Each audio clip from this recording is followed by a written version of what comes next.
Hey guys, time to finish up chapters 3, 4, and 5 of our lecture. So, we're jumping back into slave life with slave rebellions. So, throughout the time of slavery in the South, there were several attempts, there are many attempts by individual slaves to break free or maybe rebel against their masters, but there were a few large-scale slave rebellions where the slaves banded together and said, we're not going to take this anymore, we're trying to be free. So these events in the mind of the South there are two very different ways of viewing them. If you're the Southern plantation owners, you see these slave rebellions, which were often resulted in the death of the plantation owners and their families, as these cruel, heinous terrorist attacks, basically. In a lot of these cases, the slaves rose up and kind of killed any white people they saw in sight. Or if you're from the slave side, you see this as an act of freedom and trying to gain your own liberty.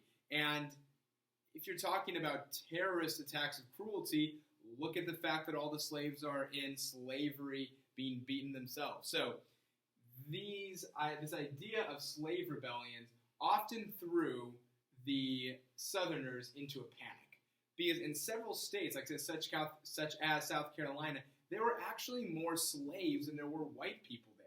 So if all the slaves wanted to band together and rebel, there would be a lot of death. And the idea of a slave rebellion constantly ate at the mind of a Southerner, largely because of some of these events. One of the first ones is the Gabriel Prosser conspiracy, in which this one man, Gabriel Prosser, a slave, led 1,000 slaves, 1,000 people against the city of Richmond in Virginia. Then his plot was discovered and they were all arrested. He was hung. Nothing came of it, but that terrified the Southerners. Another one was Denmark Vesey in 1822. This is really early. This is 1800. This is not too long after the Constitution. 1822. Planned to seize Charleston.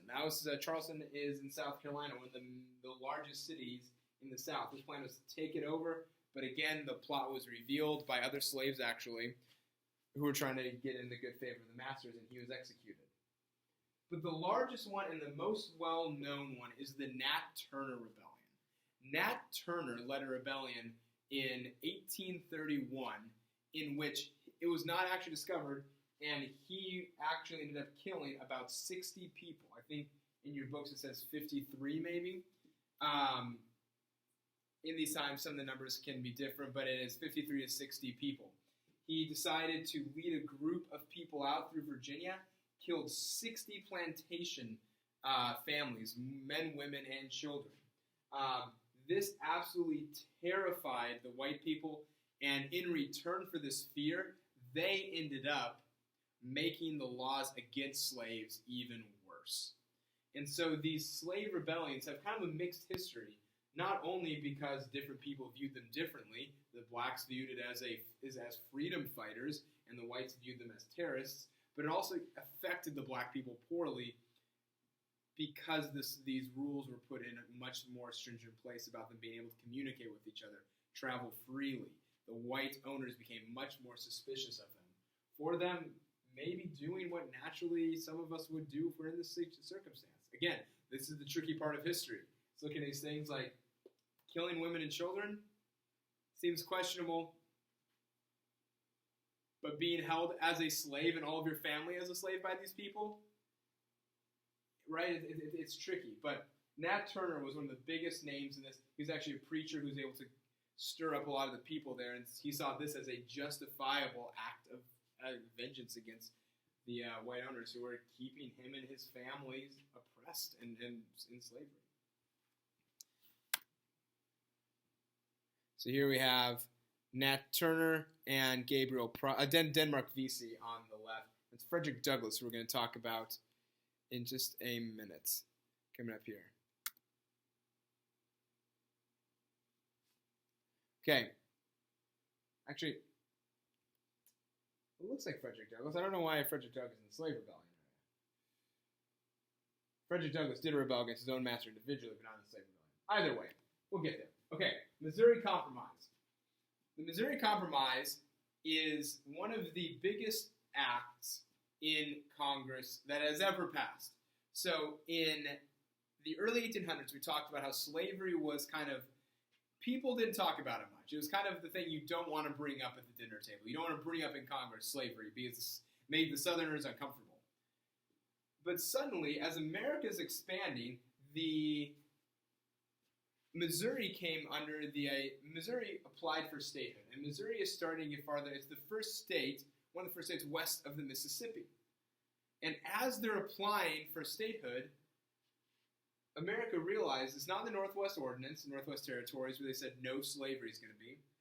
And they asked themselves, well, should we have slaves as a new territory? And all the North said, absolutely not. We're not going to have slaves. We never let slaves in new territories.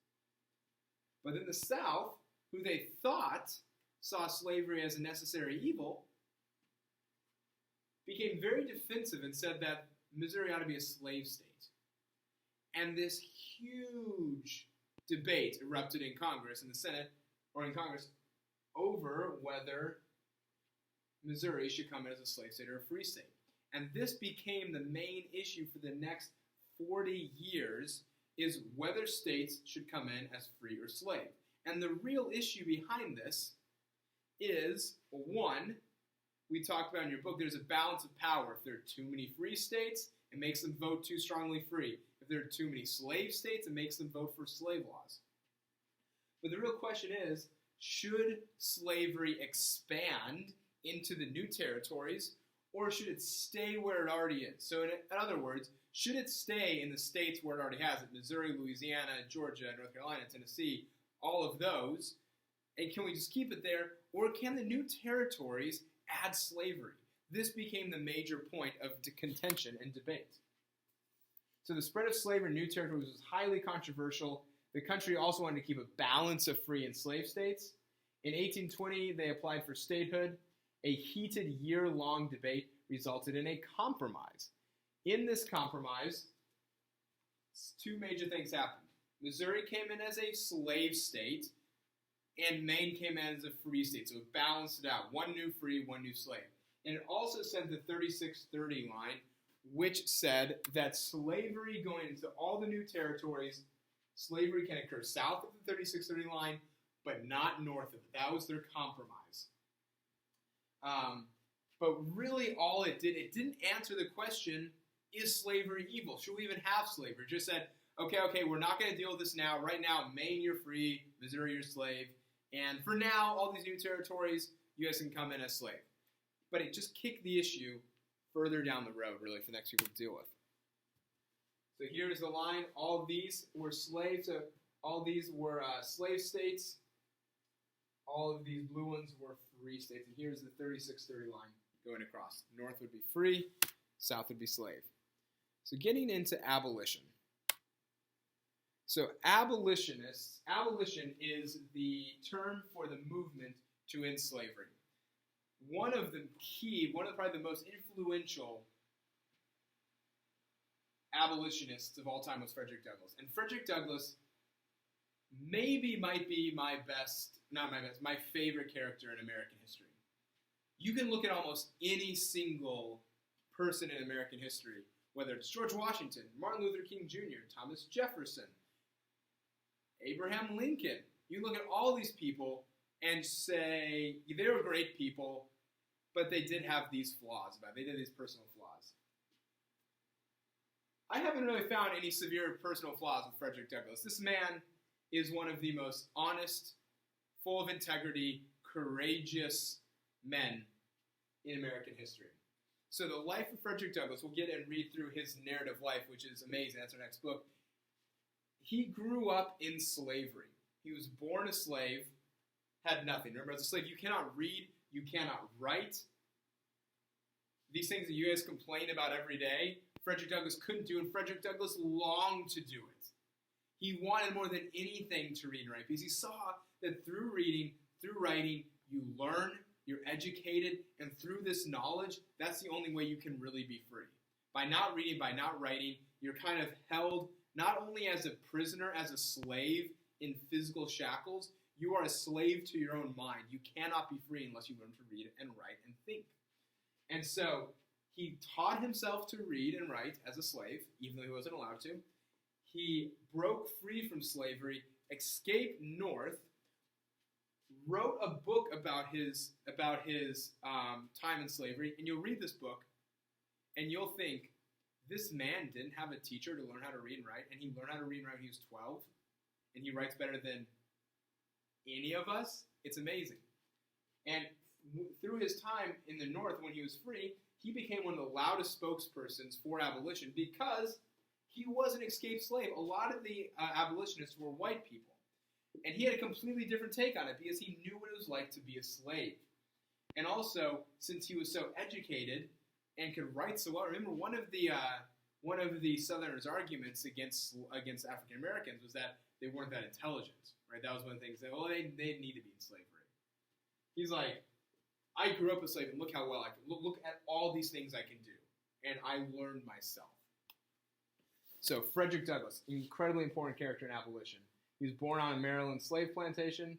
He was taught to read by the wife of an owner. Started to, but she had to stop because it was illegal. He ended up teaching himself the rest of the way.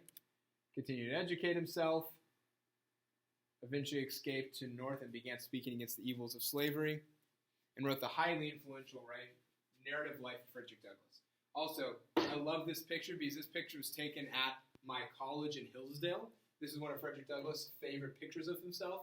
Hillsdale in Michigan was where, actually the founder of the college was one of the founders of the Republican Party, which at that time, their whole goal, the Republican Party was founded to end slavery. That was their whole goal, was founded in Michigan to end slavery. And so they had a lot of ties with abolitionists. And so Frederick Douglass came to the college to talk.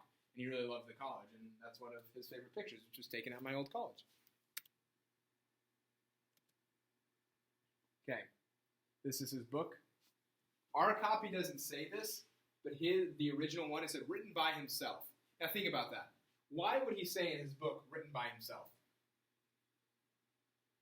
Think about it. If he's a slave,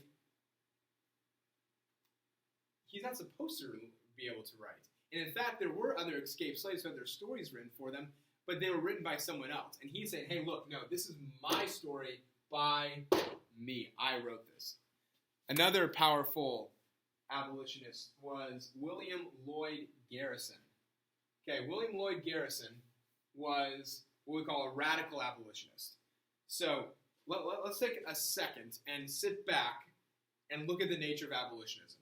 So it's easy to look at history in the North and the South and say the North was abolitionist and the South wanted slavery. And remember, like I said, with most things in history, it's not that easy. There's kind of a gradient line somewhere in the middle, and not everybody believed that. And here's the crazy thing to think about. In our mind today, we have a name for someone who doesn't think people are equal. It's called someone who is racist. And that's a term that has meant a lot of different things throughout the age. But when we look back at Civil War history, what's fascinating is we would say, oh yeah, well, if you believe people are equal, then they should be free, right? We don't have that's not even a question anymore. But back in the Civil War time, this is the fascinating part. Most of the North thought that slavery was wrong. They thought there should be no slavery. But they didn't think you should automatically free the slaves and make slaves equal. And this is the crazy thing. Even the really, like Abraham Lincoln, we'll talk about Abraham Lincoln. Abraham Lincoln wanted to free the slaves. Abraham Lincoln was like most people in America. He was actually more radical than most people in America. And he didn't think black people were equal with white people. He didn't think they should live together. And so this is, again, jumping back into history and going, wait, what do you mean? Like, if you think slavery is wrong, then you should believe that, like, black people and white people are the same. But hardly anybody believed that. William Lloyd Garrison was one of the he was viewed as truly crazy. And he was one of the only people that thought, no, black people and white people are the same. Of course they should be. Of course African Americans should be freed. His plan, though, which even Frederick Douglass was kind of hesitant of, he was very loud about his ideas, and he said, all slaves need to be freed right now. And one of the plans for free, a lot of abolitionists had different plans. Some of them, it was a gradual free. It was like, hey, over the next 50 years, we know a lot of you, your business depends upon having slaves. Like, imagine if I'm thinking about right now with the virus. If you're making at a factory and all of a sudden all your workers have to go home, you can't make anything. And if you're a plantation and all your workers leave, you can't make anything. And so a lot of people said, hey, let's phase this out over some time. Some people said, no, let's end it now, but the government should pay, because right, the slaves did cost money. Whether or not slaves should be people or not is not the question. The fact is, slave owners paid thousands of dollars to keep these people alive and to buy them. And so if they all get freed automatically, they lose millions of dollars, and then their farms will die as well. And so what the government, other people say, hey, government, you should pay the Southerners for the slaves that they had and then set them free. William Lloyd Garrison said, no. Slavery is evil, it's wicked, it shouldn't exist in the first place. If you own slaves, you are already evil and wicked, and you don't deserve anything. And so he said, get rid of the slaves right now. So I just want to show you this because even within people like Frederick Douglass and William Lloyd Garrison, there are different views on what abolition should look like. And also remember, the crazy thing to think about is that there were people who thought slavery was bad and it should be gotten rid of, but they didn't think African Americans were equal to white Americans, which is something that we just don't even have a room for in our mind. It's just like someone was like, no, that's very racist. But back then, those people were just your average people. And a lot of them were kind of like, well, you're the really extreme people. And we look at those, and we look at Abraham Lincoln, and we probably don't go, you're really racist. He freed all the slaves. But by today's standards, he would be racist. And again, that's why I say it's so hard not to judge people back then by our standards today. We can look back and say, is slavery 100% evil? Absolutely. Is everybody who believed these things absolutely evil? Maybe some of them were. Some of them truly were wicked. But it's hard to say that, right, when that was just kind of the way things were done. We can look back now again and say that, yeah, that's wicked. But it's complicated. History's a weird time. How do we look at something like slavery and say, horrifically evil, there were evil people who were there who did it, who were cruel to the slaves? But yeah, it's a tricky time, right? It's hard to look at these things and try to be with our own modern lenses of it. Okay, William Lloyd Garrison is a radical abolitionist. He published The Liberator was his magazine. He thought the North, and this is the funny thing, he thought the North should leave the South. Remember, the South left the North in the Civil War. He said, hey, North, we got to get rid of this wicked country. Get rid of the South. We'll form our own country. And his views led to disagreements with other abolitionists, even Frederick Douglass. Okay, so we're talking about the Underground Railroad. The Underground Railroad was not what you're physically thinking of, a under-the-ground locomotive. It was a network of people who helped runaway slaves escape to the North. Okay, I'm going to say something at the beginning here. It's kind of not controversial. It's actually backed up by most scholarship. It's not what you're probably used to hearing, though. And I think that the reason I say this is because I think it should make your appreciation and respect for the escaped slaves even higher. There probably was not a huge Underground Railroad movement. In fact, a lot of people think that the Underground Railroad was really blown out of proportion by our modern histories. If you look at the number of slaves in Canada and the North, if you look at the census of the ones who got out, there's not a ton of them. And there's not a huge number of, if you look at Southern escape records, of who got out. And in fact, a lot of people think now that a lot of these people living in the middle of nowhere, Indiana or Maine or New York, who would never be anywhere near the action of abolition, who wanted to feel like they were helping out, really liked the idea that, wow, I could be part of the Underground Railroad. Like, yeah, these people, these good town people are helping these black people escape. And so the North liked it because it made them feel good about themselves. And the South liked it because the South, through this whole time, is developing this idea that the North hates them. And they're like, yeah, of course there's Underground Railroad. You guys are unfairly attacking us. You're coming down and stealing our slaves away. And so the South liked it because it made them feel like a victim, and the North liked it because it made them feel empowered. But when you look at it, which makes it all the more amazing, is the fact that all these slaves that escaped probably didn't have this huge, amazing network. Like, hey, you go to that house, you go to that house. They probably did it by themselves for the most part, by watching the stars, going through the woods by themselves at night through the day. Imagine just trying to get from here to, like, I don't know, like SunTrust Park by going through the woods. We'd probably get lost. Now think of doing that hundreds and hundreds of miles north to places where you've never been while you're being hunted by people with guns, torches, and dogs. It puts things in perspective. And you don't have a hotel you can go to the end of the night. You're sleeping under the stars or in trees. So, but there was an underground railroad. So I'm not saying the underground railroad didn't exist. Hear me out. It just might not have been as big as we thought it was. But network of people who helped runaway slaves escape to the north. The Mason-Dixon line is a line that goes to the United States by Maryland that separates the north from the south. Once you got into that, you're in the free states. But most people would go all the way into Canada where you're out of the country.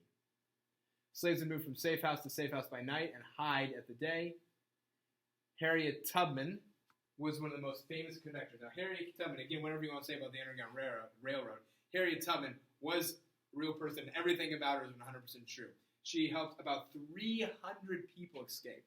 Okay, now most slaves, when they got to the north, would stay there. Of course, right, you're free. Why would you risk your life again? She made multiple trips back down in the south to save other slaves. She was one of the most wanted people in America by the South because she kept bringing all these slaves out. She was called Moses by her people because, like Moses in the Bible led the Israelites out of slavery, she led a lot of the black people out of slavery. 300, one person saving 300 people slavery. Okay. There was actually at one point a $12,000 reward for her, which, it equates to hundreds of thousands of dollars for her today. That's how badly the people of the South wanted her in jail or dead. But, okay. But as we talk about this, guys, again,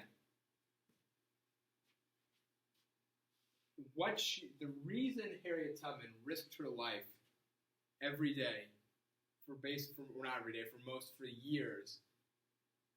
The same reason that Frederick Douglass escaped the bondage of slavery and wrote books about this was because that slavery at its heart, all about it, is evil and wicked. And it's something that not only causes physical pain, but it causes mental pain, as we're going to talk about Frederick Douglass. And so again, the tricky part of slavery is, as I said, there were probably a lot of people in the South who were normal people, who were probably good to their kids, who went to church. All of them went to church. They probably did good things, but they owned slaves. And how do we understand that? How do we look at these people and say, slavery is evil, but it was so much part of your culture that maybe you didn't think about it? And maybe we can say that with like George Washington and Thomas Jefferson, who lived far before most of the abolitionists. But when you're looking at the Civil War time, there are people telling them that slavery is evil, and they're not listening. And how can you defend? And again, this image, guys, I'm going to show, it's very graphic, so I just want to warn you. It's a very scary image. This is a picture of a slave who's been whipped so many times that these are the scars on his back. Those are scars from his skin, which probably needed stitches, drying up in knots. So how do we look at a country where half the people support something that allows this?